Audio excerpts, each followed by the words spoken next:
E continuando, como nós temos acompanhado, o 7º Congresso se propõe a trazer temas que são fontes de dúvidas frequentes, mas também grandes novidades que impactam o setor brasileiro de transporte. Continuando o tratamento desses temas, teremos agora o painel Novidades no MDFE e a sua repercussão no TRIC. Quem vai abordar o tópico é a Superintendente Substituta de Transporte Rodoviário e Multimodal de Cargas da NTT, Gisele Coelho Neto.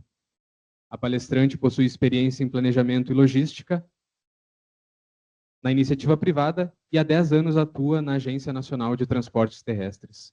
Por favor, Gisele, a palavra é sua.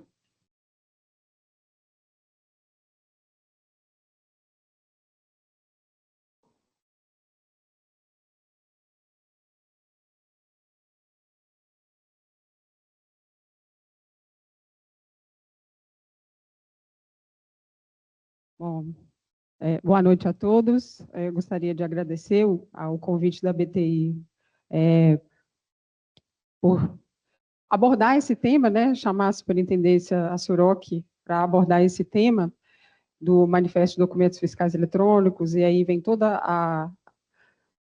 a discussão com relação ao piso mínimo de frete, que tem gerado bastante dúvidas, e, como o Goya falou, né, nós estamos aqui para esclarecer, né, para afirmar o papel da NTT em toda a regulação do transporte rodoviário de cargas e como que a gente tem contribuído para o transporte rodoviário, né, e para orientar os transportadores para que façam a coisa certa dentro da regulamentação existente. Então, a agenda aqui, nós vamos falar sobre o transporte rodoviário internacional de cargas, vou falar muito rapidinho sobre ele, vamos falar sobre a regulamentação do TRC e do TRIC, né? Falar um pouco do piso mínimo de frete e, em seguida, falar do papel do Manifesto de Documentos Fiscais Eletrônicos. Bom, falar rapidinho dos números, né? Os números vocês já conhecem bem, assim, a representatividade do transporte rodoviário de cargas em relação ao transporte nacional.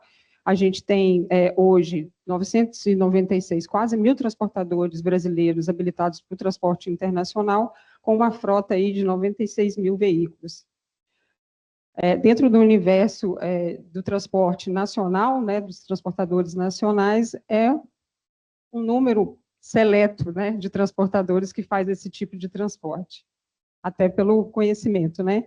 Aqui também, só para mostrar para vocês os dados que a gente tem, né, das habilitações de transportadores, e de veículos, né? Hoje a gente tem, para a Argentina, o maior número de empresas brasileiras estão habilitadas para a Argentina, cerca de 679 mil, 679 transportadores e 69 mil, quase 70 mil veículos habilitados para a Argentina. Quando a gente olha, né, o total de veículos e transportadores estrangeiros, muda um pouco esse cenário, né?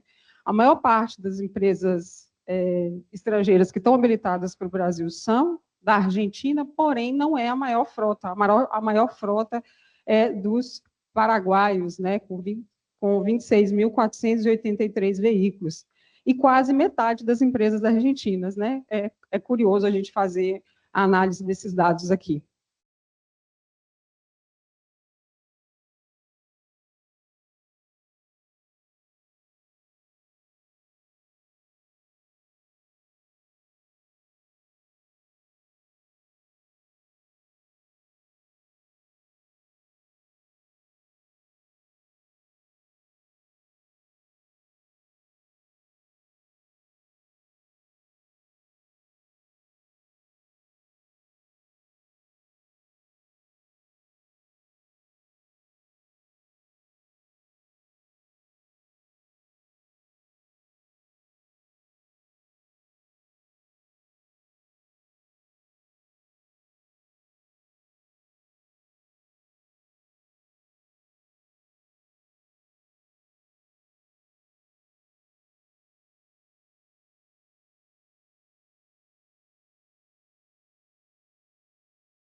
veículos, né?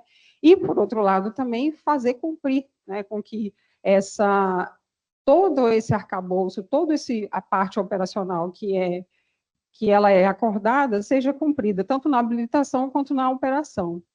E uma inovação, uma questão que a gente trouxe já nos últimos tempos, que a NTT trouxe, que deu margem para isso, né, não está previsto, mas a gente entendeu o contexto da especificidade do transporte rodoviário brasileiro, é a questão da famosa pernada nacional, né? Ela não está prevista, mas isso foi uma inovação que a própria NTT trouxe, entendendo assim, as dificuldades de você adentrar todo o território nacional com um veículo habilitado para entregar uma carga ou para pegar uma carga, né? Então, a gente pode fazer uso dos nossos transportadores, dos veículos não habilitados, para conseguir complementar esse tipo de transporte, né?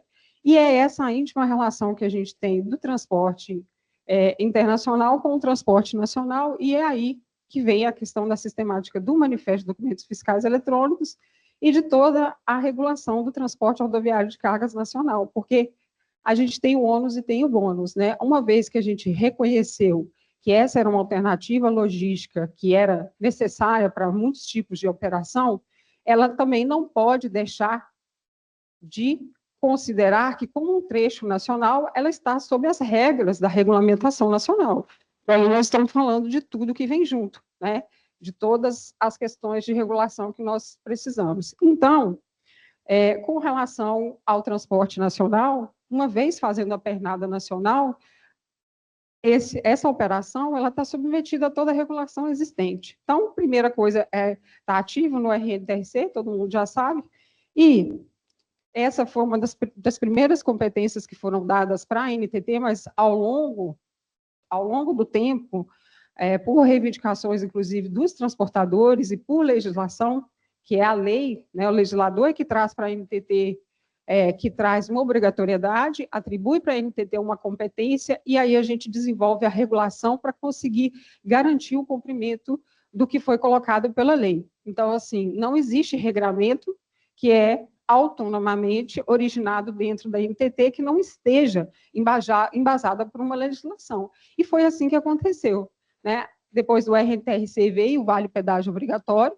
então ele também é advido de uma lei, por isso que existe a antecipação do Vale Pedágio Obrigatório, e é por isso que nós temos todo um arcabouço dentro da NTT para fazer a regulação dessa obrigatoriedade. Mesma coisa, né? Veio o pagamento eletrônico de frete para acabar com a carta frete, que foi uma demanda dos transportadores também, se aplica no caso da pernada nacional. E mais recentemente agora, que não é tão recente assim, né, de 2018, a gente teve o tabelamento do frete através do piso mínimo, que também veio em função de demanda do setor, né, em que pese ter começado com os transportadores autônomos, atingiu todas as categorias de transportadores. Então, a tabela do piso mínimo, ela atinge, né, toda a operação, toda a prestação de serviço de transporte que é realizada por empresas, cooperativas e também transportadores autônomos. Então, ao optar por complementar o transporte, né, a entrega de uma carga com origem internacional ou com destino ao exterior, para chegar mais próximo da fronteira, essa alternativa ela tem implicações, e essas implicações significam atender toda essa regulamentação que eu acabei de falar sobre o transporte nacional. Claro, aqui também nós estamos falando de habilitação, de produtos perigosos, inclusive, né? E de toda a questão que envolve, que a gente teve hoje de manhã, um curso, né, falando sobre essas questões que envolvem o transporte de produtos perigosos. Então, colocado isso, né, a gente vai falar na principal regulamentação hoje, que está causando bastante dúvida com o pessoal, que é a política do piso mínimo. Como falei com vocês, ela não surgiu na NTT, ela surgiu através de uma legislação que foi colocada, atendendo um pedido do próprio setor, né? Então, toda vez que a gente vai falar sobre regulamentação na NTT, a gente sempre pega o arcabouço normativo, porque é isso que justifica todo o regulamento que nós criamos, né? Então, foi Não vou fazer um histórico aqui, porque o tempo é bem curtinho, mas tudo começou, digamos assim, com a Lei 13.703, depois de todo o movimento anterior, que ela é de 2018. Então, não tem novidade. Desde aquela época, né, a ANTT se viu com esse grande desafio de fazer o quê? De tabelar o que a gente sempre considerou uma dificuldade muito grande, ainda considera uma complexidade muito grande. E no Brasil, a própria matriz de transporte ela é muito, extremamente concentrada no transporte rodoviário de cargas, tanto na parte de suprimento quanto na parte de distribuição, uma diversidade enorme de operações com características próprias, que é muito difícil você criar uma metodologia. Quem trabalha com metodologia sabe que toda vez que você vai pegar o mundo real e colocar ele dentro de uma caixa, alguma coisa não vai ficar muito certa. A gente sabe das limitações, e é por isso que a gente contratou, na época, né, a Exalc, que é uma instituição bastante renomada, para ajudar na construção da metodologia, e ainda assim, desde 2020, que foi quando a metodologia ela foi solidificada, né, ela foi colocada no mercado, desde então vem passando por revisões, mas desde então a gente sabe que existem críticas de vários setores com relação a essa metodologia, né? E a gente tem a metodologia, colocando assim em termos muito práticos, o que a gente está falando aqui da metodologia, nós estamos falando de fórmula, né? A fórmula, como chegar, como calcular o frete. Esse foi o primeiro desafio. E agora o segundo desafio é a gente fazer toda uma pesquisa de preço, criar premissas de aspectos operacionais de cada um dos setores para que a gente consiga fazer o cálculo efetivo do frete. E onde que estão esses valores? Esses valores estão na portaria SUROC 26 de 2025. Por quê? Uma leitura muito rápida do normativo da resolução 2020, parece que a metodologia está parada desde então. Eu já ouvi isso. Falei, não, ela não está parada. Ela vem evoluindo a cada ano, os preços eles são atualizados minimamente pelo IPCA, ou por todo um levantamento mercadológico que a gente coloca, tá? Bom, isso aqui eu já acabei de falar, mas é importante a gente destacar, voltar de novo à questão da legislação, porque ela acabou, a lei do piso mínimo, ela acabou amarrando a NTT em alguns aspectos que também tem gerado bastante discussão hoje, né? Por exemplo, é a questão das tabelas, elas serem publicadas por eixo carregado, por tipo de carga. Por quê? Está vinculado na legislação. A legislação colocou o legislador naquela época, naquele ambiente instável, né, da época de 2018, das greves dos caminhoneiros, resolveu ser bastante específico e falou, vai ser a NTT e vai ser por tipo de carga e vai ser por eixo carregado. Ou seja, não temos margem hoje para publicar uma tabela por tonelada, porque está definido na lei. A gente só vai conseguir fazer isso se eventualmente essa legislação ela for alterada, tá?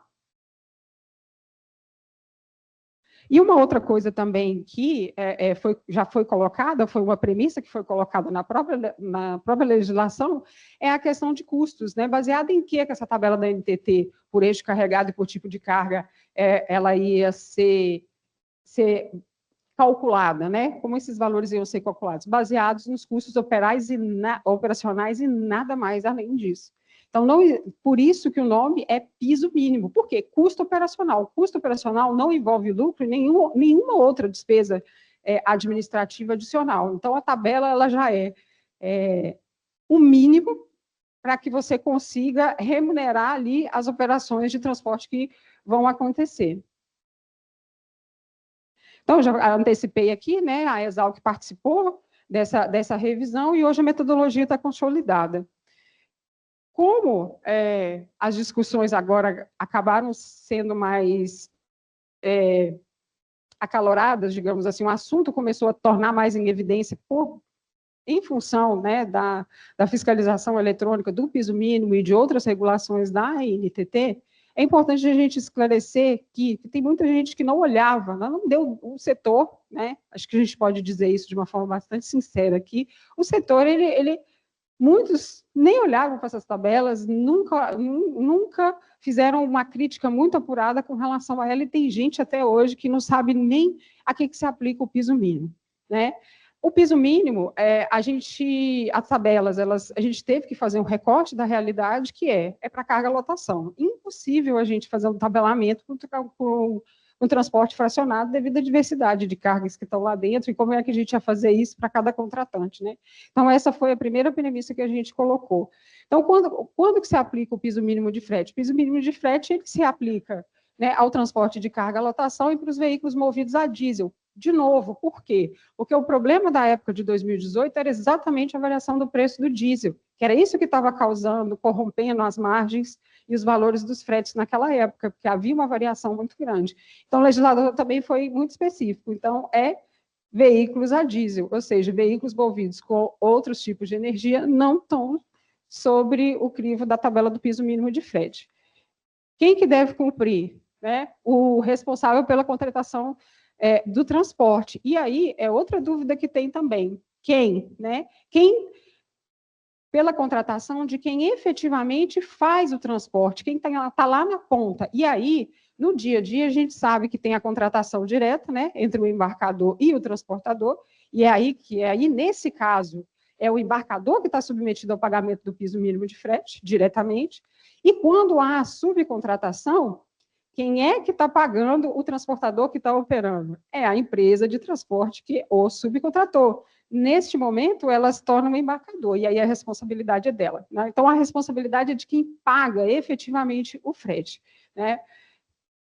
Essa também é uma dúvida muito recorrente. E como registrar a questão do valor do piso mínimo de frete? Hoje, a gente tem basicamente o CIOT, que é aplicado, né, para contratação de táxis e equiparados, e a gente conseguiu ampliar isso, que é registrar o valor do frete pago, que vai ser pago, no manifesto de documentos fiscais eletrônicos. Então, hoje a gente tem dois instrumentos para registrar esses valores. Só para deixar aqui para vocês ilustrado, quando eu falo de custo operacional, é custo operacional mesmo, custo fixo e variável, ou seja, vocês, né, que conhecem muito bem a estrutura de custo de uma empresa sabe que isso aqui é muito pouco, quase nada. Nós estamos falando de custo de veículos, né? Depreciação, estamos falando de custo de mão de obra, estamos falando em termos de impostos, única e exclusivamente IPVA, nada mais do que isso, de veículos, e estamos falando aqui do custo adicional de cargas perigosas, quando é o caso.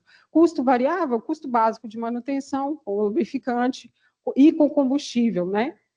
E pneus e recalchutagem, ou seja, o mínimo do mínimo do mínimo. E, como eu adiantei, né, os insumos, eles envolvem aí cerca de 60 insumos que a gente atualiza ao longo do tempo. A tabela também, hoje nós temos as tabelas, elas têm 12 tipos de carga, não foi assim, né?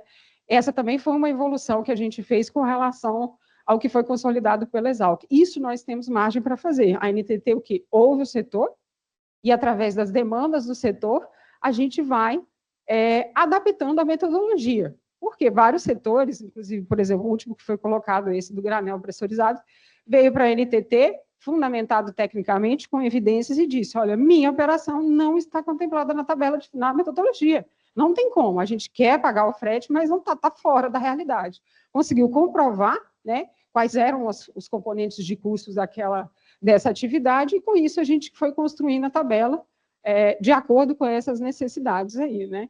Então, aquilo que eu falei, o piso mínimo, ele é por eixo carregado, né? Por isso que a gente tem essas tabelas de acordo com as combinações de veículos.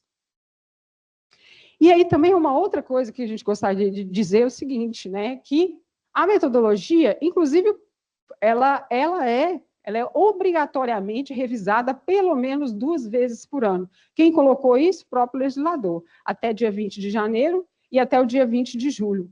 E, né, ele colocou também uma revisão extraordinária que era justificada pelo contexto da época da variação do preço do diesel, né, porque estava muito volátil o preço do diesel naquela época.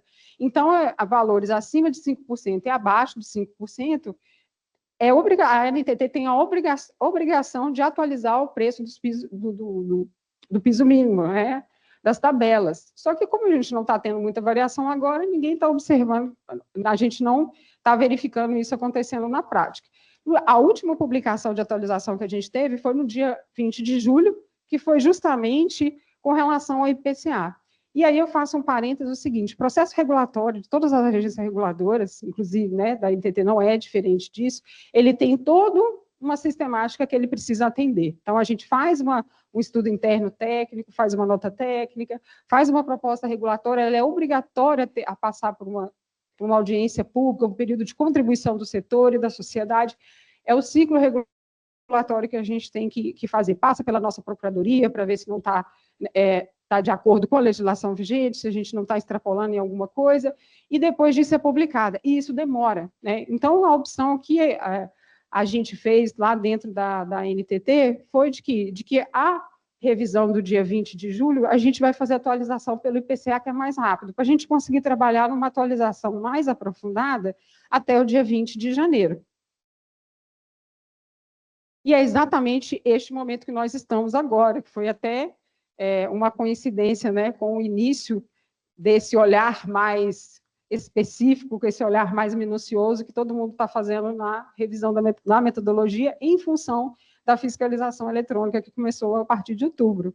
Então, nós estamos num momento, uma janela de oportunidade muito boa para que os diversos setores, que olhando para a metodologia, olhando para os parâmetros operacionais que estão colocados lá, que não conseguem ver que essa tabela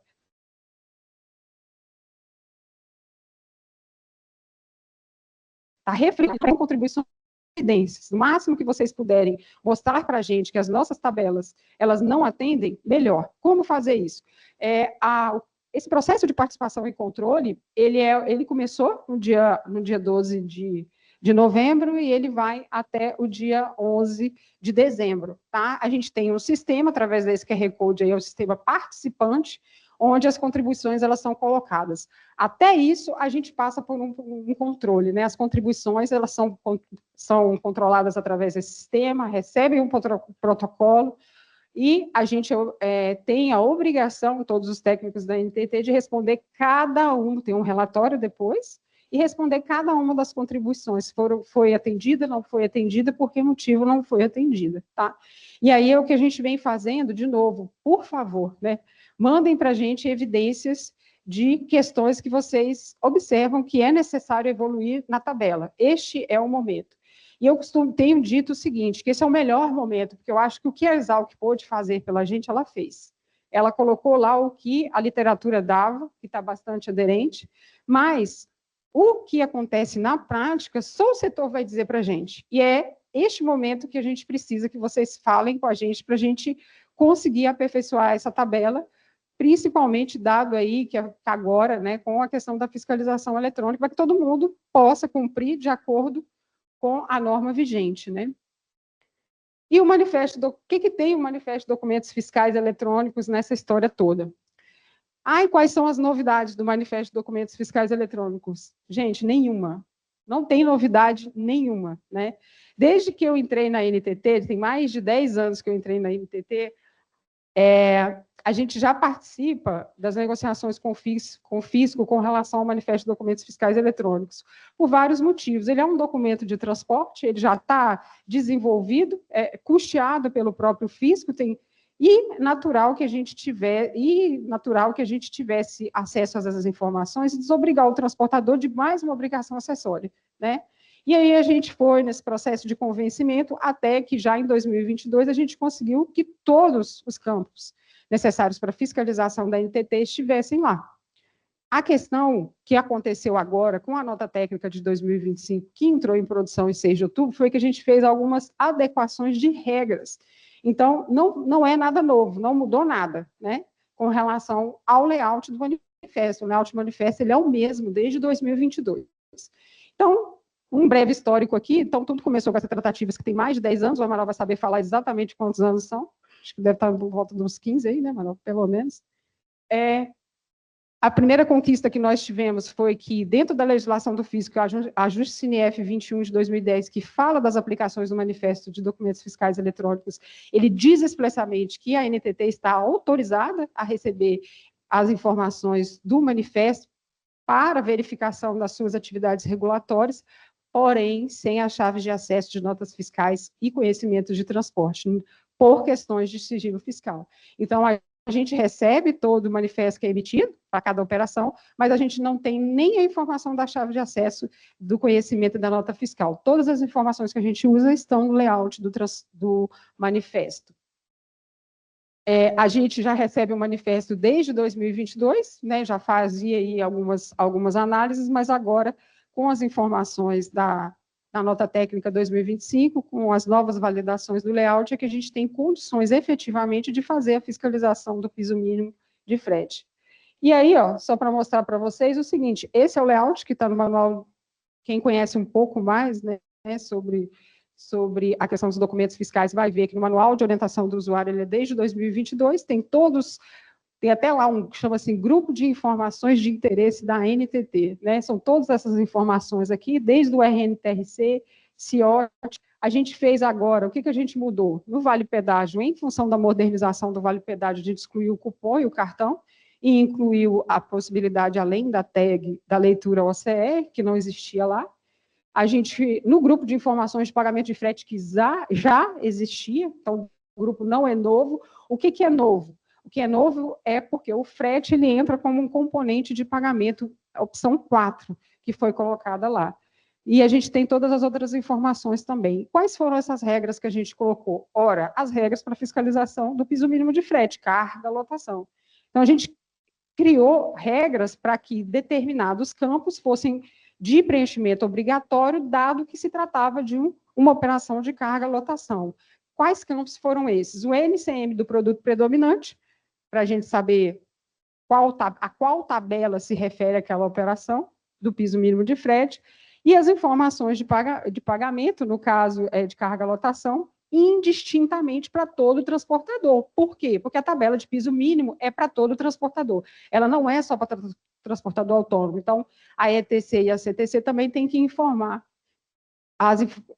tem que preencher as informações de pagamento dentro do manifesto. E, por fim, no caso do CIOT, dados pagamentos para TAC equiparado, que é a regra de aplicação do pagamento eletrônico de frete. Então, novidade mesmo em termos de layout nenhuma, são só essas as validações. E uma outra coisa também, que às vezes a gente gostaria de destacar, é o seguinte, no momento de emissão do manifesto, não tem integração com a NTT no momento. Tá? Então, não tem consulta na base de dados CIOT neste momento, não tem consulta na base de dados do RNTRC. É de livre preenchimento. A gente vai fazer essa verificação a posteriori da emissão do manifesto. Então, não tem ninguém impedido, né, de emitir um manifesto caso preencha um valor do piso um valor de frete que seja inferior ao do piso mínimo. Tá? E quando a gente fala de fiscalizar, o que foi pensado com relação ao manifesto de documentos fiscais eletrônicos para a fiscalização do TRC como um todo? Como eu falei com vocês, né, os campos do MDFE estão todos lá. Então, a gente está falando de toda aquela regulamentação, RNTRC, piso mínimo, VPO, a gente está falando de CIOT também, está tudo lá. O objetivo não é impedir a operação do dia a dia na hora da emissão do manifesto.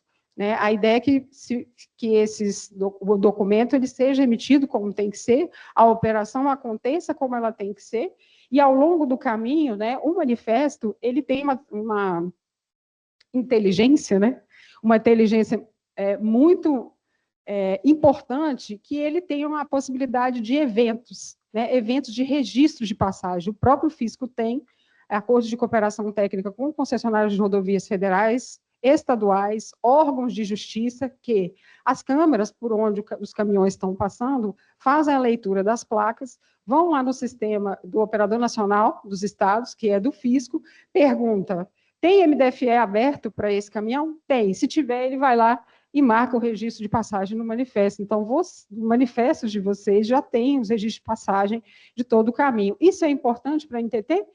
Para quê? Validação do vale pedágio, para ter certeza de que aquele pedágio, que valor do pedágio que foi antecipado, é referente efetivamente ao percurso que foi realizado. Né? Então, a gente recebe essas informações, tanto do manifesto como dos registros de passagem na base de dados da NTT, e na hora que a gente recebe isso lá, a gente consegue fazer, através do cruzamento dos nossos bancos de dados com as fornecedoras de vale pedágio obrigatório, com as IPEFs, todas as informações do nosso sistema do CIOD, todas as informações para saber se essas regulamentações elas foram atendidas, inclusive do piso mínimo também. E aí, através desse processamento, é que a gente já vai ter um indicativo de quais são os autos de infração. Então, na verdade, assim, a fiscalização eletrônica ela é praticamente feita por auditoria, 100% das operações que são manifestadas hoje vão passar por uma fiscalização da regulamentação da NTT, que tem emissão de manifesto e de CIOT, né? Mas o manifesto, ele é muito mais do que um documento para fiscalização da NTT, né? O manifesto hoje ele é um documento que faz evidenciar as operações de transporte no Brasil, a logística que realmente acontece. E é essa informação que a gente divulgou, né? A BTI estava lá, em Brasília, num evento que a gente fez de TRC, talvez alguns dos transportadores que estão aqui tenham estado lá, porque traz informação efetivamente da matriz origem e destino do Brasil. Agora, nós não estamos falando de estimativa, nós estamos falando de realidade, de documentos que são emitidos, que circulam, que têm registro de passagem. Agora, tanto o setor público quanto o setor de transporte, as próprias empresas, ter como fonte de dados as informações que são no manifesto. Isso aqui já está disponível, publicado no site da NTT, para fazer estudos, né? E também para a gente fundamentar a política pública, porque a gente sabe que, né, os projetos eles vêm e a gente precisa agora de informações mais consolidadas para que essas políticas elas sejam mais efetivas e baseadas na realidade do setor, né? Então, aqui, só passando rapidamente, o que a gente tem aqui? Tudo, né? A gente conseguiu construir esse painel, que está publicado lá, que tem origem, destino, tipo de carga, a gente fez até um estudo de casos sobre escoamento da soja, escoamento do milho, bastante interessante, e a gente tem, inclusive, uma parte aqui, ó, onde a gente tem a estimativa de emissão de CO2, né? Que a gente tem o modelo do veículo, a gente tem qual é o percurso que ele fez, e aí a gente consegue fazer uma estimativa de CO2. Inclusive, isso a gente já consegue fornecer. Então, assim, o fato da gente ter um documento eletrônico que acoberta a operação de transporte abre portas, né, para o planejamento logístico, e não só para fiscalização e adequação normativa. E aí eu quis trazer isso aqui que é interessante para vocês. O manifesto ele não é obrigatório para transporte internacional, mas é possível se emitir. Então, existe no manifesto o campo X, que é exterior, e já tem gente emitindo. Nas nossas bases de dados do manifesto, nós achamos aqui, ó, desde do ano passado, né, do dia 1º de setembro, até hoje, tem 53.038 manifestos emitidos com destino ao exterior, né? Por que estão emitindo? Aí é que está, né, gente? A gente tem a informação, agora a gente precisa adentrar nela para saber quem está emitindo, por que estaria emitindo, que vantagem que tem de emitir ou não, ou se está sendo pressionado para emitir por algum motivo, ou se está emitido de forma incorreta. O fato é, nós temos esse dado lá e a gente tem o dever de casa de se aprofundar no que esses dados eles mostram. E, curiosamente, temos também MDFE na importação. Bem menos, mas temos. 6.882, e quando a gente pega, está distribuído aí pelo Brasil inteiro.